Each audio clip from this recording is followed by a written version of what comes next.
Hello friends, I am Damayanti Bera from Tamluk. I hope আপনারা সবাই ভালো আছেন। Welcome back to my channel blogger Damayanti. যেখান থেকে যে প্রান্ত থেকে আমার এই মিনি ব্লগটা দেখছেন, প্রত্যেকে অনেক অনেক ধন্যবাদ। আপনাদের সামনে আজকে উপস্থিত হয়েছি আমার আর্লি মর্নিংয়ের রুটিন নিয়ে। আর্লি মর্নিংয়ে কী করেছি, বাড়ির কাজকর্ম করে জামা কাপড় চেঞ্জ করে চলে এলাম ছাদে আমার ছোট্ট বাগানটিকে পরিচর্যা করার জন্য।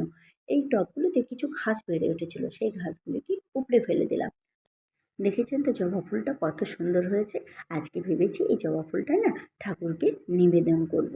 যাই হোক, আজকে ভেবেছি ঠাকুরের বাসনপত্রগুলো একদম ঝাঁ চকচকে করে নেব। ঠাকুরের বাসনপত্রগুলো প্রত্যেক দিনই মাজা হয়, বাট প্রপারলি একদম ঝাঁ চকচকে করার সময় হয়ে ওঠে না। আজকে তাই ভেবেছি লেবু দিয়ে ভালো করে পরিষ্কার করে তারপরে জেল দিয়ে ভালো করে পরিষ্কার করব। তাই আজকে বাসনপত্রগুলো কিন্তু আগের তুলনায় অনেকটাই পরিষ্কার পরিচ্ছন্ন করে ফেললাম। তারপরে দেখুন, আমি বললাম না জবা ফুলটা ঠাকুরকে নিবেদন করব। এই দেখুন, ফুলের ডালির মাঝে বেশ জবা ফুলটা খুব সুন্দর লেগেছে, আমার তো খুবই ভালো লেগেছে। যাই হোক, আমি কিন্তু পুজো দেওয়ার জন্য সব কিছু সাজিয়ে গুছিয়ে নিয়েছি।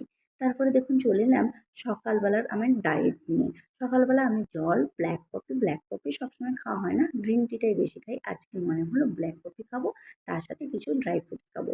তারপরে দেখুন সকালের হেলদি ব্রেকফাস্ট নিয়ে চলে এলাম। এই ছিল আমার আজকের